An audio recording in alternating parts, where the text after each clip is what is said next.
Hello दोस्तों, आप सब देखने वालों को एक दफ़ा फिर खुश आमदीद मेरे चैनल पर। उम्मीद है आप लोग सब खैरियत से होंगे, ज़बरदस्त होंगे। और आज के ज्ञान की दुकान के इस नए एपिसोड में हम डिस्कस करेंगे कि बेसिकली क्या डिफरेंस रहता है eau de cologne, EDT, EDP, extract the perform, इन सब ये जो कंसंट्रेशंस हैं इनमें बेसिकली फ़र्क क्या है। मुझे पता है बहुत से लोग ऑलरेडी इसके बारे में जानते होंगे, लेकिन फिर भी स्टिल काफ़ी लोग यूट्यूब की वीडियोस के नीचे क्वेश्चन करते रहते हैं और मुझे लगा ऐसा कि थोड़ा सा इसके ऊपर बात करनी चाहिए। तो चले मैं एक चार्ट दिखाऊंगा स्क्रीन पर, बड़ा इजीली गूगल पे अवेलेबल है। अगर आप गूगल पे भी सर्च करें EDP वर्सेस EDT तो आपको इस तरह के कुछ चार्ट्स मिल जाते हैं। बेसिकली कंसंट्रेशन लेवल्स का सिर्फ इनमें फ़र्क होता है। eau de cologne में सबसे कम परफ्यूम ऑयल की कंसंट्रेशन होती है और उसके अंदर अल्कोहल लेवल ज़्यादा होता है। उसी तरह फिर EDT में थोड़ी बढ़ जाती है और उसके बाद EDP में थोड़ी और बढ़ जाती है और उसके बाद एक्सट्रैक्ट में थोड़ी सी और बढ़ जाती है। तो बेसिकली ये चार्ट के अंदर कुछ आपको रेफरेंस मिल जाएंगे, आप लोग देख लें। लेकिन ये चार्ट भी कभी फिक्स नहीं होता। फॉर एग्जांपल अगर इस चार्ट में लिखा है कि क्लोन के अंदर 3 से 5% अगर यूज़ करना है या eau de toilette में 10% यूज़ करना है लेट्स से, लेकिन कभी कभी क्या होता है कि बेसिकली अगर कुछ चार्ट्स में आप देखें तो आपको कहा जाता है कि 25% अगर ऑयल कंसंट्रेशन होगी तो वो आपका एक्सट्रैक्ट बनेगा या EDP बनेगा, लेकिन बेसिकली ऐसा होता नहीं है। कभी कभी 20% ऑयल के साथ भी आप एक्सट्रैक्ट या EDP दे सकते हैं। 20% ऑयल तक आप उसको EDP कह सकते हैं अगर आप सेफ रेंज में रहें। 22 क्रॉस करते ही आप उसको एक्सट्रैक्ट का नाम भी दे सकते हैं। फिर प्योर परफॉर्म के अंदर लोग समझते हैं कि जी हम 40% या 35% ऑयल देंगे तो शायद वो होगा, लेकिन ऐसा नहीं है। 28-30% तक भी आपका प्योर परफॉर्म का कंसंट्रेशन बन सकता है। अब ये इनमें फ़र्क कहाँ आता है, थोड़ा सा मैं आपको एक्सप्लेन करने की कोशिश करूँगा, क्योंकि ये चार्ट तो आप सबने देखा होगा, आराम से आपको नेट से मिल जाता है। बेसिकली इसमें कुछ 2-3 मेरे पास पॉइंट हैं आज डिस्कस करने के लिए। हम करेंगे उनको आराम आराम से आहिस्ता आहिस्ता। सबसे पहले तो ये कि आप लोगों ने एक चीज़ नोट की होगी, आप ब्लू de Chanel ले लें या अगर आप सोवाज ले लें तो आपने देखा होगा कि डियोर सोवाज उन्होंने लॉन्च किया EDT में। फिर जब उसका EDP लॉन्च करते हैं तो वो फ्रेगरेंस चेंज कर देते हैं, ठीक है। हालांकि इस चार्ट के हिसाब से देखें या जो हमारे एक नॉर्मल लोकल हाउसेस वाले वहाँ पे करते हैं कि जी हम आपको कंसिडरेशन बना के EDP बना देंगे कि हम ज़्यादा ऑयल उसमें डाल देंगे अपने मिक्सचर में तो वो EDP, ऐसा अनफॉर्चुनेटली नहीं होता। ये एक बड़ी रॉन्ग अप्रोच है कि जी अगर मुझे परफ्यूम को लॉन्ग लास्टिंग स्ट्रॉन्ग करना है तो मैं उसकी ऑयल कंसंट्रेशन जो बढ़ा दूंगा तो वो हो जाएगा, ऐसा नहीं है। बेसिकली जो इतने बड़े दुनिया के परफ्यूमर्स हैं जो डियोर के लिए परफ्यूम बनाते हैं, ब्लू de Chanel और फिर नीश ब्रांड्स के लिए जो लोग काम करते हैं, आप लोग क्या ये समझते हैं कि वो लोग इतने बेवकूफ़ होते हैं कि जब वो लोग भी ये फ्रेगनेंटिका पे सारा बैकलैश देख रहे होते हैं, फीडबैक देख रहे होते हैं कि हमारा परफ्यूम परफॉर्म नहीं कर रहा या इसे लॉन्ग लास्टिंग नहीं मिल रही, तो क्या वो इतने स्टूपिड हैं कि वो थोड़ा ज़्यादा ऑयल डाल के उसको लॉन्ग लास्टिंग नहीं कर सकते? क्या वो नहीं कर सकते ऐसा? बेसिकली परफ्यूमरी एक समुंदर है, काफ़ी कॉम्प्लेक्स, ये पूरी साइंस है इसके पीछे। मैं भी सीख रहा हूँ, मैं भी कोई इतना, हम भी यहाँ पे कोई मास्टर नहीं है, लेकिन एटलीस्ट जितना मुझे नॉलेज है मैं उतना आप लोगों तक पहुँचाने की कोशिश करूँगा। मेरा इस चैनल को बनाने का बेसिकली मिशन ही यही था कि जो इन्फॉर्मेशन, जो नॉलेज थोड़ा बहुत मेरे पास है लेकिन हो करेक्ट, तो वो मैं आप लोगों तक पहुँचा दूँ। तो अब गेम ये है कुछ कि कुछ फ्रेगरेंसेस जब उनकी कंपोजिशन बनाई जाती है तो वो फील, अब प्रॉब्लम यही है कि हमारी कंट्रीज़ में ख़ासकर ज़्यादातर जो लोग हैं, मैं उनको जो पाकिस्तान से ही जानता हूँ, तो बेसिकली उन लोगों को क्वालिटी का एक्सपीरियंस नहीं होता अनफॉर्चुनेटली, उसके जो भी रीज़न रहे हो। तो वो लोग ये समझते हैं कि ये कंपनी पैसे खाना चाह रही है, अब ये लालची हो गए, इन्होंने ऑयल कम कर दिया है। वो ऑयल कम नहीं करते।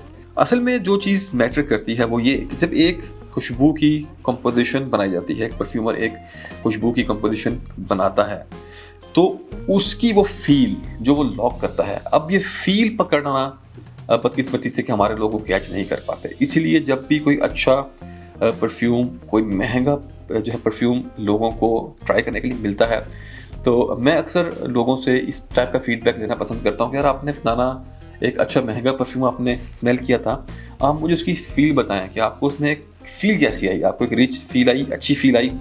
बदकिस्मती से ज़्यादातर लोग वो चीज़ कैच नहीं कर पाते और जिसमें उनका कसूर भी नहीं है क्योंकि उन्होंने अच्छे परफ्यूम ज़्यादा यूज़ किए ही नहीं होते। कोई भाई अगर कुछ एक आधा महँगा परफ्यूम ले भी ले, तो उसको वो रेगुलर यूज़ ही नहीं करता, वो उसको रख छोड़ते हैं, जी ये हम किसी शादी पे या किसी हम फंक्शन पे लगाएँगे, रेगुलर वो वही अपने आप एक लोग और सारे इंप्रेशंस चल रहे होते हैं। तो इसीलिए उनकी वो नोज़ उतनी मैच्योर हो नहीं पाती। आप एक महँगा अच्छा परफ्यूम लेके जब उसको कंटिन्यू लगाएँगे, तो आपको तब ही उसकी एक फ़ील और वो चीज़ आप उसमें कैच कर पाएँगे।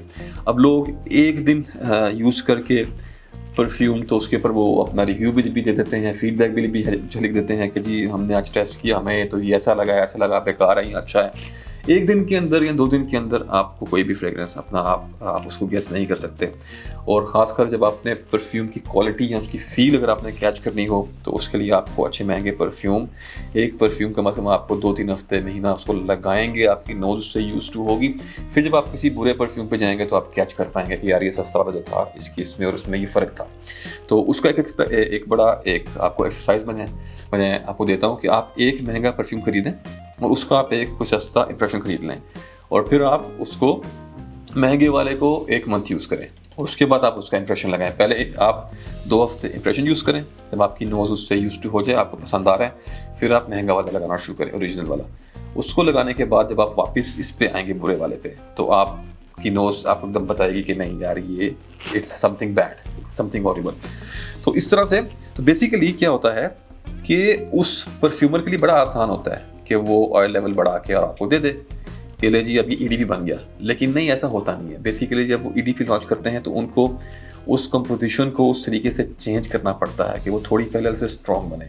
खाली उसी कंपोजिशन को अगर आप स्ट्रॉन्ग करेंगे तो वो आपका परफ्यूम बिगाड़ देती है, वो आपकी कंपोजिशन बिगड़ जाती है, आपको उसमें वो फाइननेस, वो रिफाइननेस, वो फील नहीं मिलती। इसलिए जब भी ईडीपी या फिर जब अभी आजकल वॉच का मेरे ख्याल से एलिक्सर नया उन्होंने लॉन्च किया है, तो उसकी फ्रेग्रेंस भी काफ़ी चेंज है। बेसिक डीएनए वही रहता है जो उसका है स्वॉच का।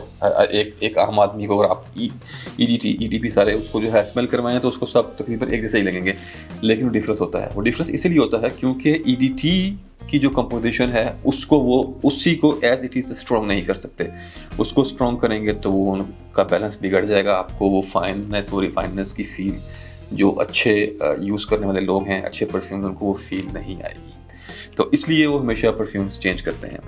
और फिर अभी कुछ लोग ये सोचते हैं कि यार मैंने मार्केट से किसी परफ्यूम का मैंने ऑयल बाय कर लिया, मैंने एक परफ्यूम बनाया, उसमें मैंने 20% ऑयल कंसंट्रेशन रख के दे दी है। अब अगला बंदा आया, उसने कहा यार ये इतना लॉन्ग लास्टिंग नहीं है, अच्छा यार मैं आपको 40% कर देता हूँ। अल्लाह के बंदे, अगर आप 40% करेंगे तो वो आपके कपड़े पर सिर्फ स्टेन करेगा, ठीक है, वो आपको कोई इतना अच्छा एक्सपीरियंस नहीं देगा। हाँ, वो लॉन्ग लास्टिंग हो जाएगा लेकिन आपका एक्सपीरियंस बिगाड़ देगा। तो perfumery is all about good experience, good memories, कि आपको परफ्यूम लगा के अच्छा फील करना चाहिए। सिर्फ ये आप माइंड पे रख कर चलें कि जी हमें बस अगले की नासें साड़नी है, हमने उसकी नाक में से गुजर जाना है, तो वो चीज़ आप मत करें। परफ्यूमरी, अगर आप परफ्यूम का शौक़ रखते हैं, हाँ कुछ ओकेजन्स होते हैं जहाँ पे आपको आपका ये होता है टारगेट कि यार हमें ज़्यादा लाउड परफ्यूम चाहिए, तो उसके लिए आप उस तरह की कंपोजिशंस खरीदें, उस तरह की कंपोजिशंस यूज़ करें जो लाउड होती हैं। आप हर परफ्यूम को लाउड और स्ट्रॉन्ग नहीं बना सकते, ये पीरियड, ये आप लिख लें कि आपको हर एक परफ्यूम स्ट्रॉन्ग नहीं, वरना अगले इतने बड़े बड़े कंपनी वाले, इतने बड़े बड़े ब्रांड्स वाले, इतने बड़े बड़े perfumers, they are not stupid. जो लोग आपके लिए नई खुशबुएं बनाते हैं, जो कंपनी आपके लिए ऑयल्स बनाती हैं, वो स्टूपिड नहीं होती। तो आपको अपना परफ्यूम लॉन्ग लास्टिंग करने के लिए फिर उसमें ऐसा होता है कि जैसे हमने कोई एक डीएनए पकड़ते हैं और हम उसको कहते हैं कि हम इसका एक अल्टरनेटिव बनाएंगे जो यही डीएनए होगा लेकिन हम इसको स्ट्रॉन्ग करेंगे, तो फिर हम उस पर वर्कआउट करते हैं। उसको भी स्ट्रॉन्ग करने के लिए बड़ा ध्यान रखना पड़ता है कि अगर ये इससे ज़्यादा स्ट्रॉन्ग हो गया तो इसकी वो फील चली जाएगी, इसकी वो खूबसूरती ये अपनी लूज़ कर देगा। तो बेसिकली ये 2-3 इसके अंदर एक पॉइंट थे जो मैं थोड़ा क्लियर करना चाह रहा था। उम्मीद है आप लोगों को कुछ समझ आ गई होगी इससे कि ईडीटी से ईडीपी बनाने का ये मकसद नहीं है कि मैं ज़्यादा ऑयल डाल दूँगा। तो वो जी अब ये ज़्यादा लॉन्ग लास्टिंग हो गया, नहीं, वो आपको अच्छा एक्सपीरियंस नहीं देगा।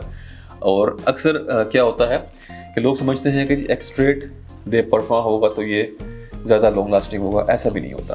अब इसमें एक और फैक्टर है, वो ये कि the quality of oil. Quality of oil बहुत मैटर करता है, बहुत मैटर करता है कि आपका ऑयल किस क्वालिटी का है। अब मैंने अपनी लाइफ में कुछ ऐसे ऑयल्स देखे हैं कि जिसका 20% भी आपको एक्सट्रेट द परफॉर्म की आपको एक फील देता है और आपको उस तरह की परफॉर्मेंस देता है। फॉर एग्जांपल माय ब्रांड, इसकी अगर आप पैक मेरे बॉक्स पे देखेंगे तो वहाँ पर लिखा हुआ है 80% वॉल्यूम। उसका मतलब है कि 20% इसके अंदर हमने ऑयल डाला है, लेकिन हमारा ऑयल इतना हाई क्लास है कि ये एक्सट्रेट द परफॉर्म के उस बेंचमार्क पर ये आता है। अब कुछ परफ्यूम आपको ऐसे मिलेंगे मार्केट के अंदर जिसके अंदर 35% 40% लोगों ने ऑयल यूज़ किया है। उसको आप जैसे ही अपने हाथ पे स्प्रे करेंगे वो फुल थिक ऑयल से आपका हाथ भर जाएगा और फिर वो ड्राई भी नहीं होगा, लेकिन परफॉर्मेंस आपको नहीं मिलेगी।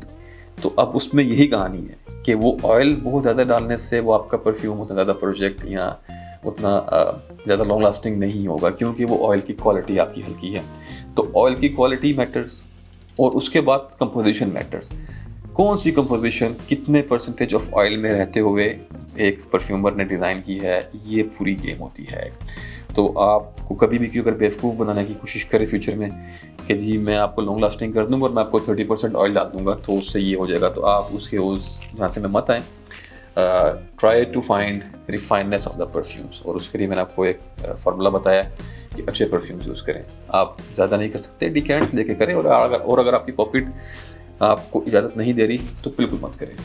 Be happy with your impressions, और द चीपेस्ट जो आपकी रेंज में आता है आप ऑयल लगाएं। आप रिहाब वालों के जो अतर आते हैं वो लगाएं, और बस आप लेकिन खुशबू लगाएं, क्योंकि हमारी कंट्रीज़ में ये चीज़ बढ़नी चाहिए। खुशबुएँ आपको लगानी चाहिए, सस्ती महंगी मैटर नहीं करता। तो ये कुछ एक मेरे माइंड में था, ये इन कंसंट्रेशन लेवल्स को लेके कि कुछ आपको बताया जाए कि जैसे एक आम लोग सोचते हैं वैसा नहीं होता। इसमें काफ़ी चीज़ें इन्वॉल्व करती हैं, क्वालिटी ऑफ ऑयल और कंपोजिशन ऑफ द फ्रेगरेंस। ये दो चीज़ें मैटर करती हैं। कितने परसेंटेज ऑयल डाला गया है वो इतना ज़्यादा मैटर नहीं करता। तो ये था आज का एपिसोड ज्ञान की दुकान का। उम्मीद आपको पसंद आया होगा। कमेंट्स में ज़रूर बताइएगा। Until the next video, take care and bye. अल्लाह हाफिज़।